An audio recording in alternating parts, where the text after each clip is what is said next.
технического характера. Скажите, кому не хватило приемничков для перевода? Поднимите руку. Сколько человек? 1, 2, 3. Смотрите, единственный способ сейчас решить эту ситуацию, это чтобы был 1 на 2. Поэтому кому не жалко, одно ухо одному, другое ухо другому. Просто рядышком подсядьте и все. Иначе никак. Окей? Можно это сделать? Кому не жалко? То есть понятно, да? Тому, кто слева сидит, допустим, левое ухо, там справа, правое и все. Вот, к сожалению, вот сколько заказывали, так. Надеюсь, это небольшой дискомфорт, а так у всех все есть остальное, да? Все, отлично, спасибо.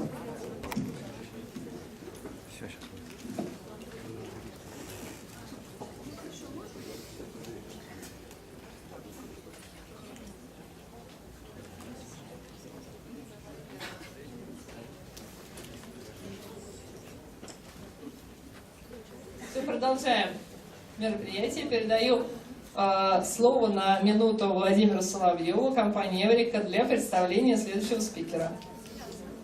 Наташа, спасибо большое. Дорогие друзья, добрый день. Я бы хотел представить Рикардо. Рикардо наш партнер, и мы Дор в «Эврике» представляем. Но я Рикардо сразу попросил: Рикардо, не надо много промоушена, расскажи просто про свой опыт. Потому что Дор работает в 80 странах. Рикардо, он в самолете всегда, он по этим всем 80 странам ездит, идет очень много интересных проектов изменений корпоративных культур в компаниях от 20 тысяч человек до 250 тысяч человек. И я думаю, что Рикардо сейчас, в общем-то, сможет интересно поделиться опытом, видением того, какую роль играет культура. Вот как Андрей, кстати, в предыдущем выступлении сказал, что культура, основная функция культуры — повышение живучести. Мне кажется, для многих корпораций очень, в общем-то, это все близко. Вот. Ну, и я думаю, Рикардо сам про себя расскажет. Он не тренер, он бизнесмен, но он бизнесмен именно в нашей области и действительно очень много видит изменений, которые, я думаю, нам будет всем интересно услышать. Рикардо, I said nice words about you. That's it. Thank you. Пожалуйста. Доброе утро. Good morning. Like Vladimir says, right? My name is Riccardo Lillo. I'm originally from Chile. Lived there 17 years, then went to the U.S. Studied nuclear and electrical engineering. Worked in the aerospace world. I had to become a U.S. citizen because of that, and then I went to Germany for the last 19 years. Life was getting a bit boring, so I decided to have another child. He's only 6 years old. So you added the other 3 years, then you know that I'm a bit over 50. But I think having a child at that age is just something very, very nice. Now, when we look at strategy and products, of course you need to have a good product. Of course we need to have a good strategy. But the real success really lies down on culture. Now when you look at the slide here, 2 weeks ago I was in China. I was invited by the Asian Development Bank to speak on a week-long conference about evaluation. And I said, Ricardo, what is evaluation from bank, the Asian Development Bank, and the countries that are receiving that aid? Where does culture comes into play? But actually it's very logical, because everybody believes they're fighting each other. The Asian Development Bank says, well, are we giving you the money? The countries are spending the money. Well, nobody trusts anybody. So there's a culture of mistrust between the agencies and the countries. Last Sunday, I was in Jordan. Again, the same thing, a country that has a king. A country that has a prime minister that tells everybody what to do. And a princess, one of the Jordanian princes, is in the audience. She comes back after my speech and she says, Ricardo, this is what we need in Jordan. Let it be China, let it be Japan, let it be Korea, let it be Jordan. It's all about culture. Regardless if we're in government, if we are in private practice, if we're in hospitals, it's all about culture. Now, we all have heard Drucker's statement, right? Can any of you repeat that about strategy and culture? Yeah, breakfast, lunch, dinner, dessert. It's always, culture will eat a strategy. So a little bit of data we'll show today, a little bit about models, And then I really would like to discuss at the end 2 real projects that we're working with Fortune 100 companies. Yeah, how are we tackling this issue about culture when they have good products and they have good strategies too? So this is data. I just wanted to show you that I did some research. Yeah? So it wasn't just about speaking. But I think it's important that we know that there's data, right? So this professor from Harvard, right? He talks about the performance-enhancing culture. You know, how much different the results, the revenue, the profitability, turnover of people. If you got the right culture, you will do better. Another study on the stock prices. 15-year studies. It makes a difference. It makes a difference if it's not only about the strategic consultant, about the roadmap that you need to follow, but it's also about us. We are the culture. It's not just numbers. A statement. How many CEOs, they come in and it's all about, whatever products, and we're going to be number 1, and we're going to just win, win, win. So here you look at this statement. A former CEO realized at the end, he didn't join IBM to say, I'm joining IBM because of the culture they have. No, it was about the innovation. It was about the segment where they belong and what number they had in their business.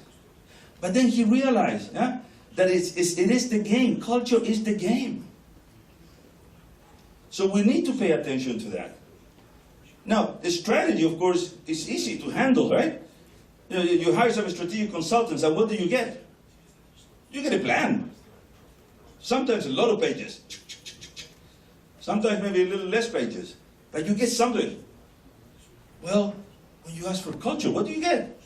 Can you measure that culture? Can you touch it? Can't. So it's much easier.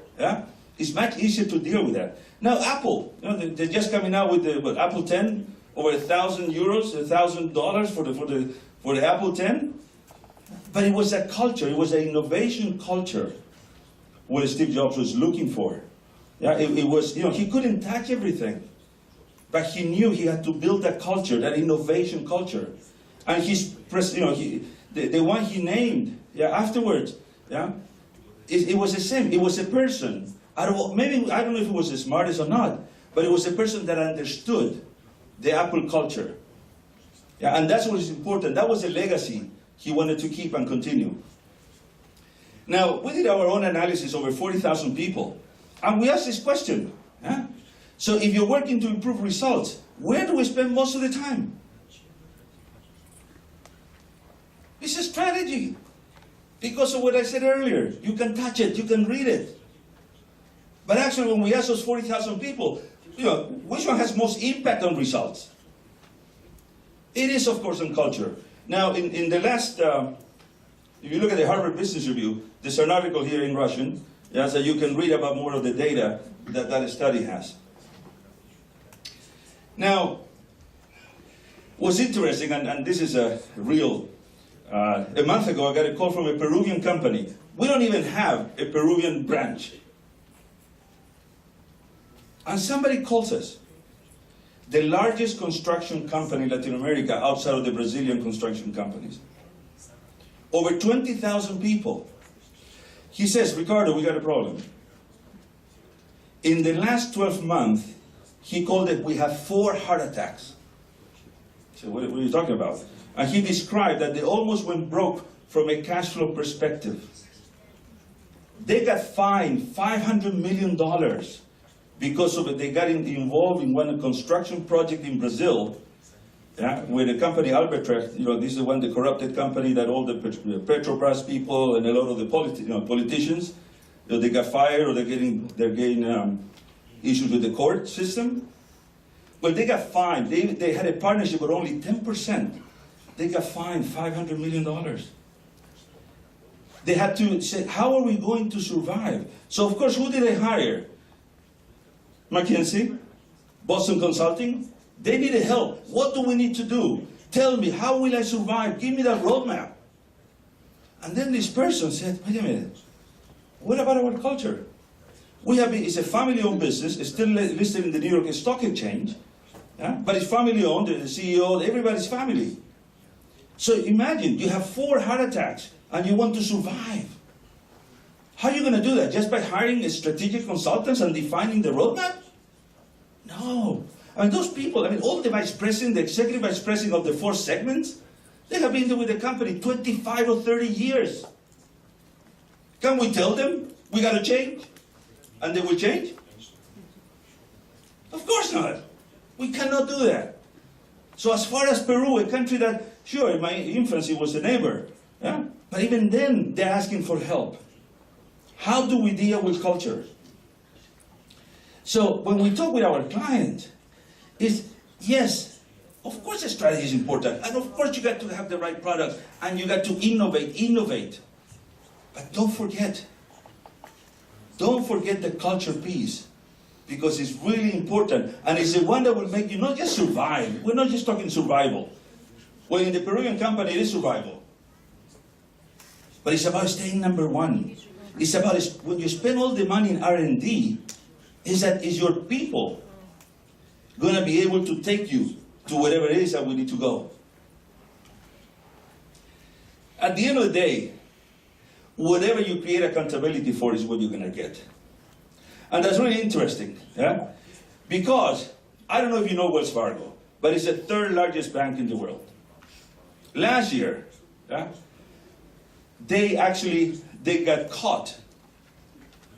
They had a sales culture. They got a culture, we gotta get bonuses. They agreed. So look what they did.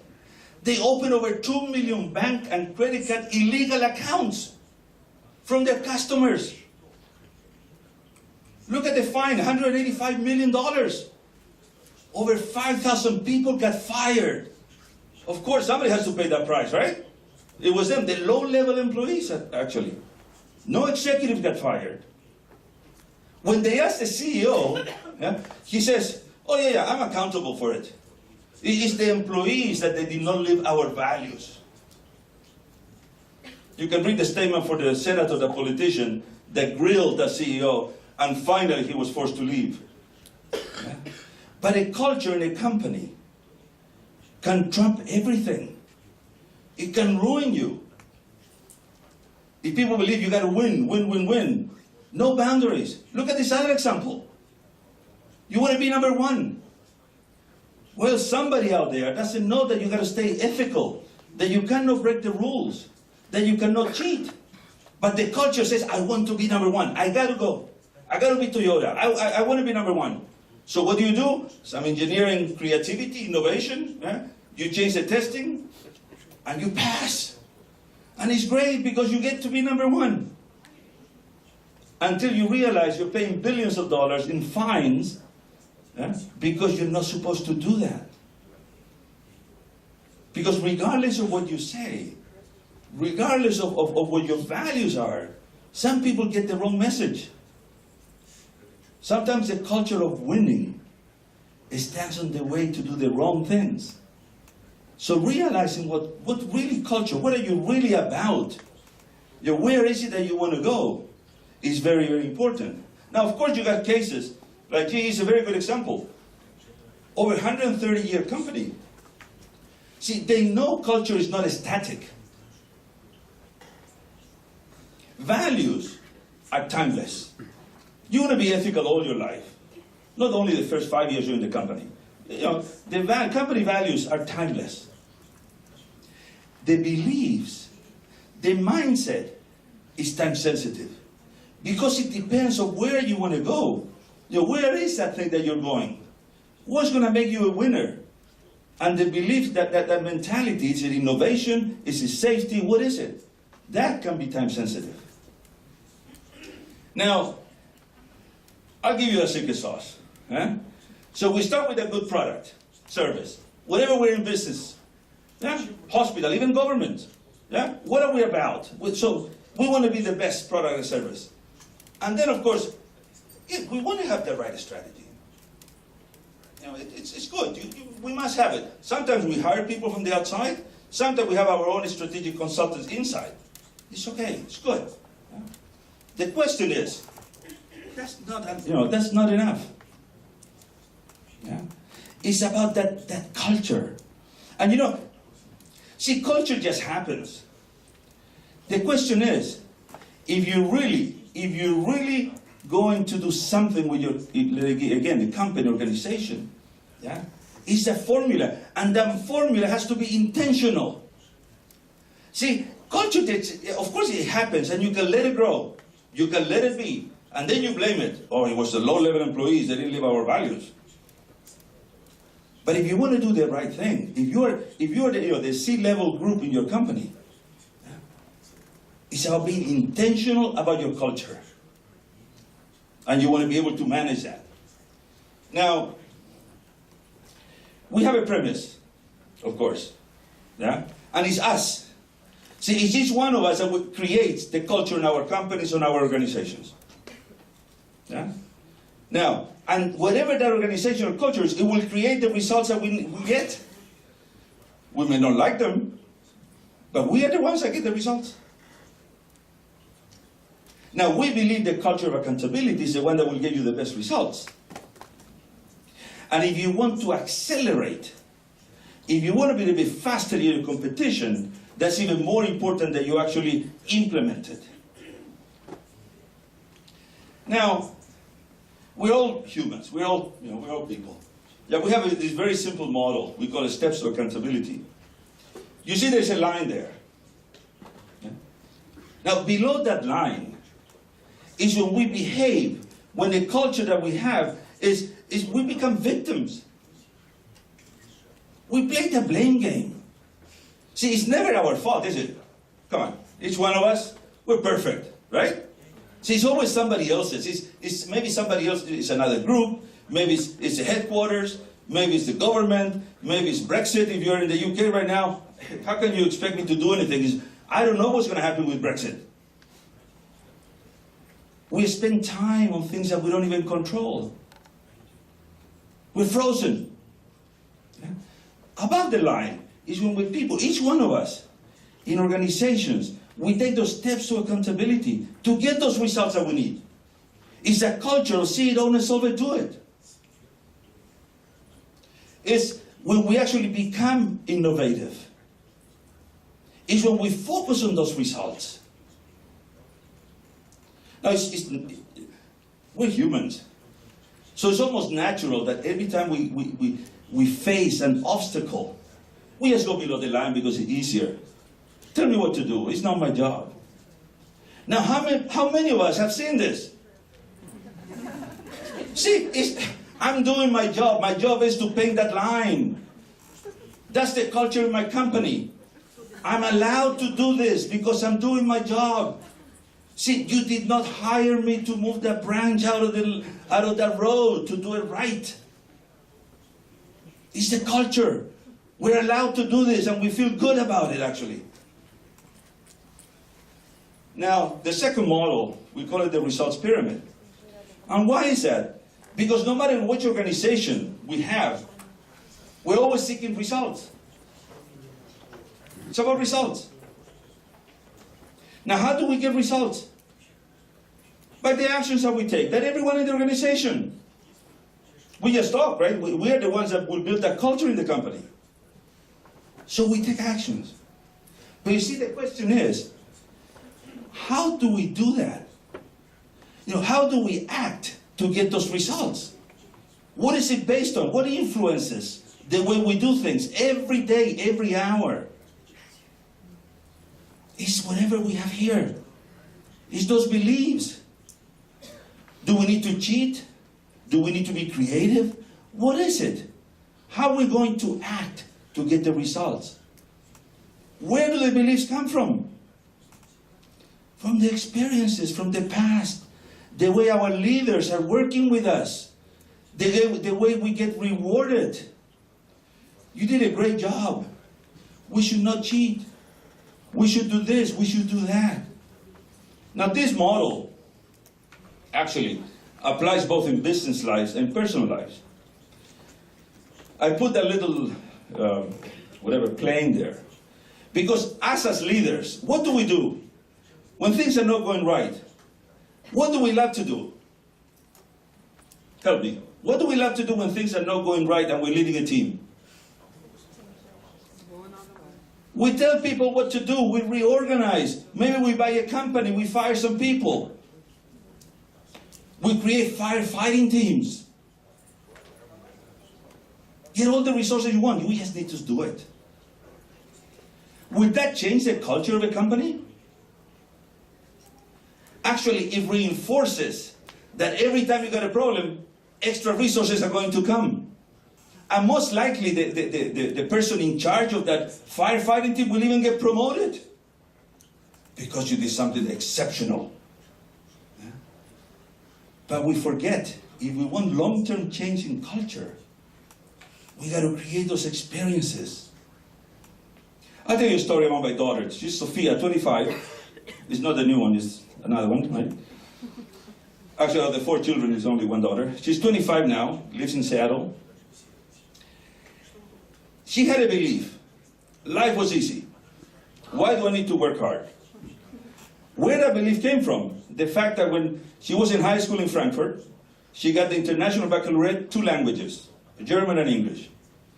Easy. She didn't study hard. So it came actually rather normal for her to do this. Okay? So her belief, based on the results, which became an experience, is, I don't need to work hard. She graduated. She goes to the US University. What do students, call them freshmen, in American universities do the first semester? They what? They party. They get drunk. They even buy fake IDs, and they're proud of it. Sophia actually showed me her, Dad, look at my fake ID, I'm 21 now. She was only 18. Proud of it. I said, Sophia, you got to change our beliefs. Life actually is not easy.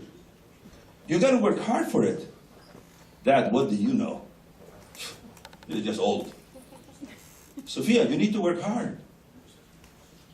So do you think by me telling her to change the belief, she would actually switch? We all have children, right? They don't do that. Huh? So, now we tell people what to do, and they usually will do it. Yeah? But change the belief now. She comes home for Christmas. She said, Dad, I want to go to China as an exchange student the next year. New result. Go to China as an exchange student. What actions, what do you need to do to get that? Oh, that's easy. I got to write an essay, I got to get some recommendations, and by the way, I need some money from you to buy those tickets and to live there. I said, okay, I do my part. You got to do your part. Not a problem. So she does the actions, yeah, in order to get the new result. 3 months later, in April of her freshman year, she calls me crying. Dad, I got rejected. New result. New experience, rejection. I thought life was easy.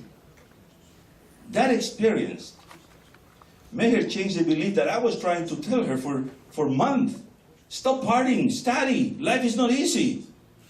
You're not going to be rewarded for how much you drink or dance or sing. It's about your grades. It's about what you have to do. That belief, that new experience was so strong that the belief did switch. So what actions do you think she took after that experience? She actually studied so hard that she actually graduated in 3 years rather than the typical 4 years. See, it didn't matter how many times I told her, it's about those experiences. And if we're going to lead organizations, if we're going to have those big, those nice, innovative products, let's not forget how are we going to shape our cultures in company or organizations. Because we basically say that these 3 layers of this pyramid is what culture is. And whatever that is going to create the results that we need. So what is a culture of accountability? Riccardo, you keep talking about this, so what is it? See, it's all about the think and act. It's all about, if we're going to take accountability, it's about getting to achieve those results. And to do that, we need to think and act. Now, thinking That's where the belief comes from. See, acting is very easy. Just, I'll tell you what to do and you'll do it. But the thinking part, that's what we need to work on. Now, that's that culture of accountability that we're after. Now, whatever the current culture is, it's going to give us the results that we're getting today. Actually, when I talk to leaders, no matter who they are, I said, are you happy with the results you're getting today? I said, yes. Then don't do anything. You're perfectly aligned. Now, if you're seeking new results, can you just say, I'm going to grow by so much in 3 years and leave the culture alone? I want to introduce a new product. I have a new strategy. Can I just leave the culture alone? Most likely not. So if you're really going to do that, you require that shift.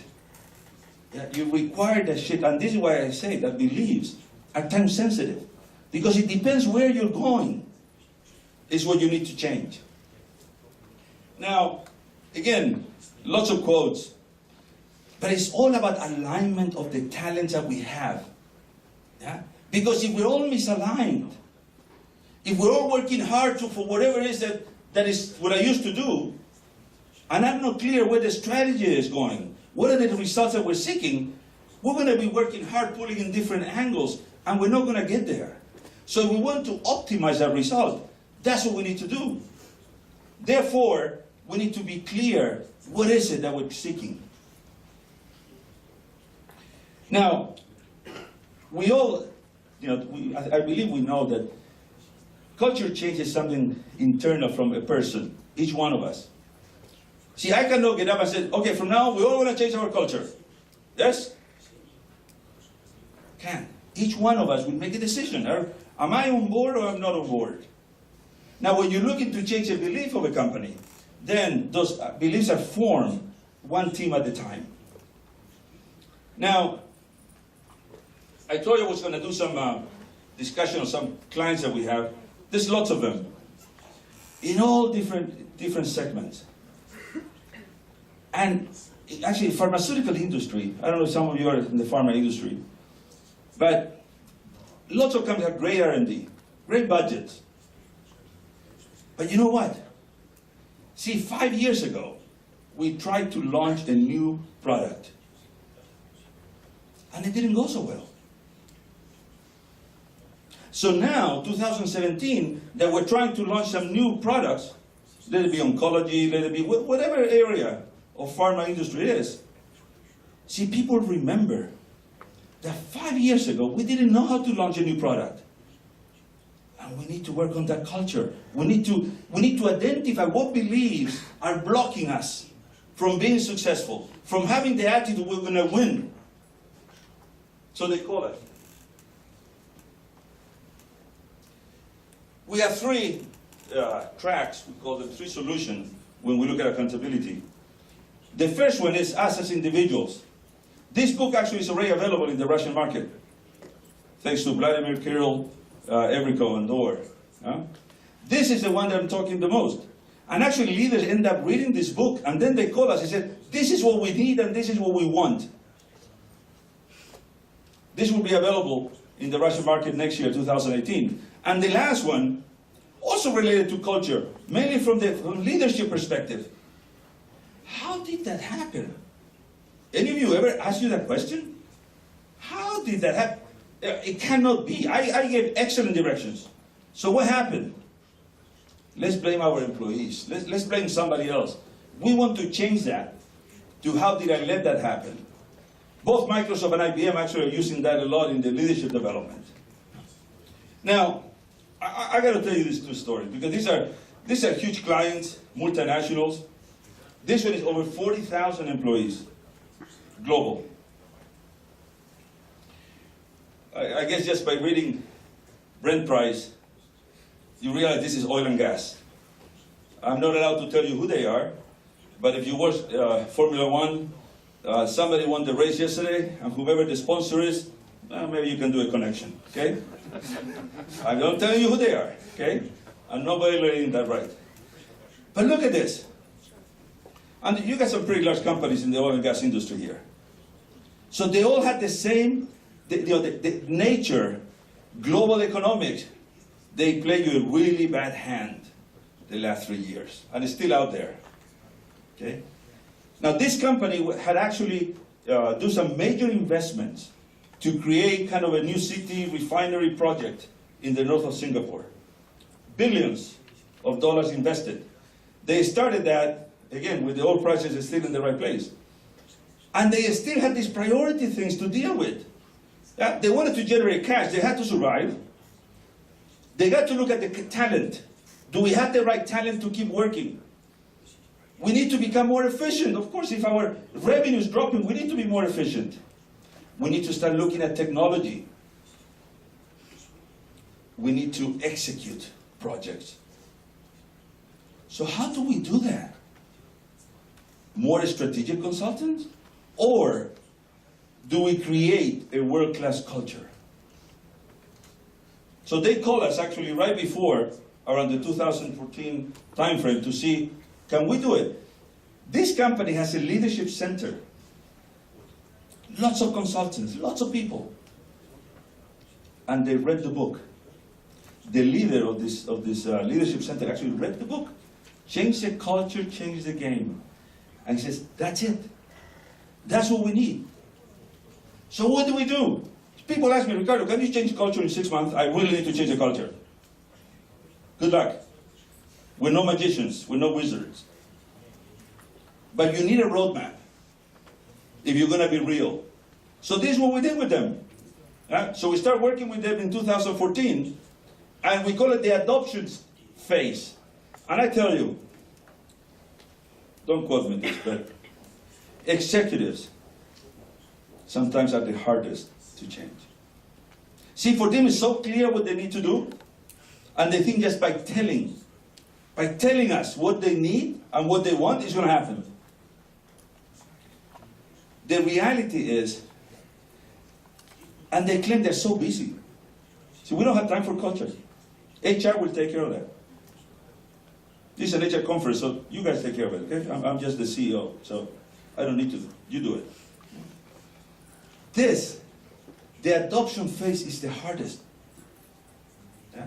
Because what you need here, 75% general managers and above, they got to be on board. They got to realize that there's a need for business change. They have to change the culture. They all need to be on board. Got to get the leadership team. See, you cannot outsource cultural transformation. You can't. You got to live it, and you got to be the leader, the one that I said about being intentional. So you got to be intentional, but you got to start at the top. So this is the phase, yeah? And then, of course, we got some tools to help. We call it culture management tools. Then, this is where we are right now. They got to be role models. See, it's not enough to know what beliefs are the behaviors that you need to change the culture. How many companies, maybe some of yours, have those nice posters? Who we are, where we're going to go, cultural values, visions. I've seen all kinds of posters. Beautiful. People hire the best graphic designers and creative marketing people to create posters. It's not the posters. It's that they got to model it. 100% middle management executives on board using our tools. That's where we are right now with them. And then they want to internalize it. See, it's not us. That culture needs to be internalized by every one of the 40,000 employees around the world. By the way, this is a government-owned company, which is really impressive, by the way. It's complicated. All kinds of different business units, corporate. We model, we design the solution. How fast, how deep you want it. We want it all. So when we look at those 40,000 employees and how they were divided, we said, okay, we need over 500 change agents because you are the one that's going to make the change. And by the way, don't give us the low-level change agents. Some of you have to model this. This is not a hierarchical thing.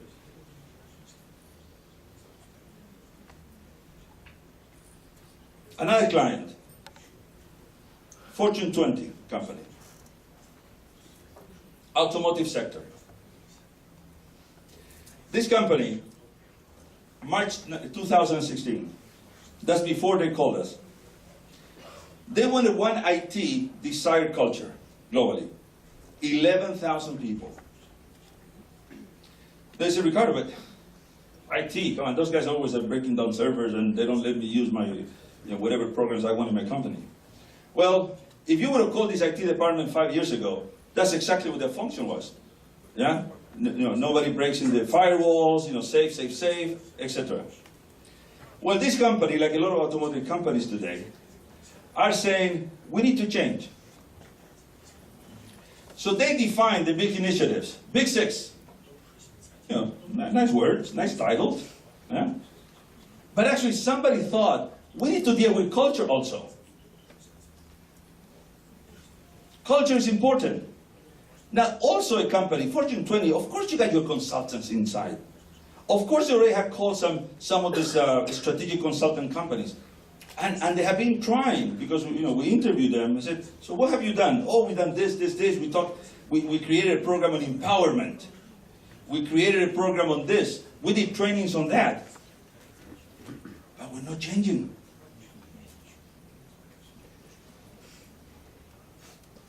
Why do you think addressing culture on an IT environment or the global automotive company is important? Because everything is changing. Everything is changing in the IT world. Technology.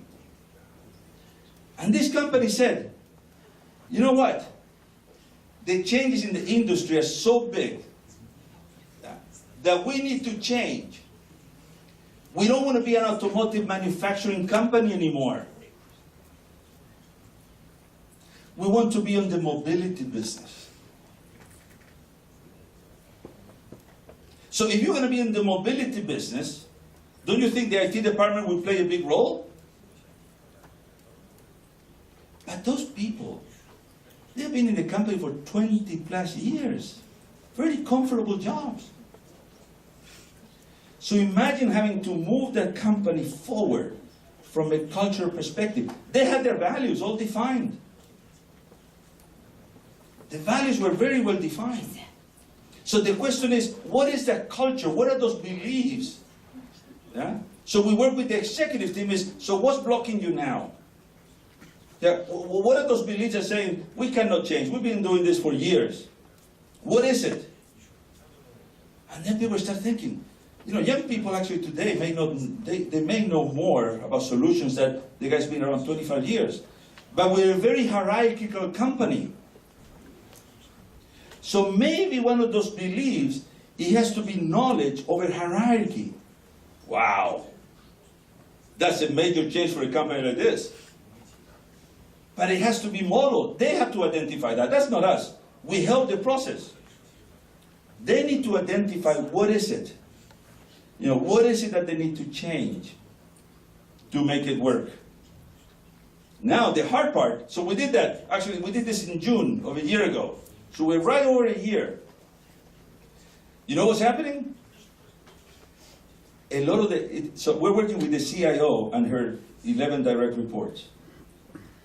Well, those are the ones that are having the most difficulty.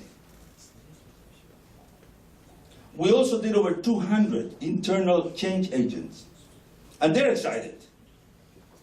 But as we're working with them, we almost had to create a menu.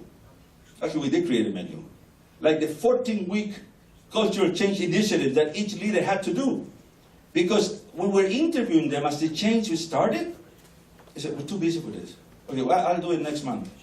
So we actually had to work with them. Because it's all about intentions. It's not about those posters after we define those beliefs. It's about the intention, and you need to ask, so have you been doing this? Are you using the cultural management tools? Ricardo, come on, I'm too busy. I cannot do it. I got 10 projects going on. Intentionality is key. Leaders-led is key to success. And time is important. No change will happen in 3 months or 6 months. But you have to have a roadmap. You got to look at what are you seeking to achieve and realizing how long it's going to take you to get there. At the end of the day, either you will manage your culture or it will manage you. It just happened. And you don't even know how it got created. Thank you very much. Thank you. David, you want to join me? Жень, а у нас на вопросы время есть? Давайте я посмотрю. Вопросы или да? Ну, можем 3 вопроса взять. Я так как-то это смодерирую. Рикардо, I'll help with questions. Huh? I'll help with questions. Okay, good. If Coming up. we don't have questions. Коллеги, есть ли вопросы? Какие-нибудь, или, может быть, комментарии? У нас сегодня сессии тут без вопросов и комментариев. Да, друзья, Рикардо у нас вот на стенде на Эврике сейчас будет, если что, пожалуйста, не может поговорить, завтра на выставке будет. Кстати, если что, приходите там в лаунж по паролю Рикардо, если вас всех пригласить, ну скажите Рикардо, и тогда можно будет зайти. Да, это знают только те, кто здесь был. Ну, смотрите, то есть, видите, идея следующая, что мы сейчас очень много изучаем то, что они делают в разных странах, и с одной стороны партнеры рассказывают, что они умудряются культуру менять за 8-12 месяцев, если очень сфокусированно это делать. То есть, когда есть четкое понимание, что, видите, он разделил ценности ценностями, ценности остаются там навсегда в компании очень часто, а вот убеждения, которые сейчас драйвят результаты, которые мы получаем, они могут поменяться именно под те результаты, которые вам нужны, под те новые результаты, которые компания ставит. И вот эта работа, она очень интересная сама по себе. Мы, кстати, сейчас с одним большим металлургическим компанией казахской это делаем, Касцин, в среду тоже на выставке расскажем. Мы уже год с ними работаем, у нас там 6 человек живет в Казахстане, и мы им реально там меняем культуру, и можем рассказать, какой там, в рудниках инновации внедрять очень интересно, вот, и убеждения по инновациям делать. Ну, тогда, коллеги, если вопросов нет, мы тогда Рикардо отпускаем. Да, да, спасибо. Рикардо, спасибо. Ну и перед тем, как я отпущу вас на следующую сессию, у меня есть небольшой рассказ вам о том, что ждет дальше нашу аудиторию. Вы знаете, VIP-день, в принципе, задуман как пространство, в котором вы можете максимально потереться друг от друга, максимально поразговаривать, обсудить ваши задачи, приоритеты, какие-то трудности, инструменты новые. И чтобы вот эту атмосферу воссоздать еще сильнее, усилить ее, мы в этом году сделали дискуссионные сессии, на которые вы сейчас отправитесь. Это площадки, где не так много контента запланировано, а скорее есть модераторы, все, естественно, усиленно готовились, которые планируют дать вам пространство, где вы можете поделиться всем, что я назвала. Этих дискуссионных сессий несколько, в итоге их будет 5. К сожалению, у нас модератор IT-сессии заболел, поэтому всем, кто здесь присутствует из IT-телеком-компании, я предлагаю рассмотреть другие сессии. Они у нас разбиты по отраслям, но, конечно же, мы не будем на входах проверять, кто из какой отрасли куда пошел. Пожалуйста, смотрите по своим потребностям. Мы знаем, что вот и в банках тоже, например, часто возникают потребности поговорить с ритейлом, и наоборот. Ну что, всем удачи, после этого вас ждет перерыв, а после перерыва мастерские. Но мастерские довольно традиционный для нас формат, поэтому, думаю, вы с ними столкнетесь. После мастерских будет премия, на премии очень вас всех ждем. В этом году у нас 2 потрясающих новых номинации. Одна — это «Битва титанов», лидеры рынка, где столкнутся такие мастодонты нашего рынка. А вторая — «Территория включенности». Здесь мы поговорим о включенности и разнообразии в компаниях. И там, естественно, будут призы, но не только для наших участников, в том числе для наших зрителей, особенно активных, поэтому обязательно приходите. Всего доброго, удачи!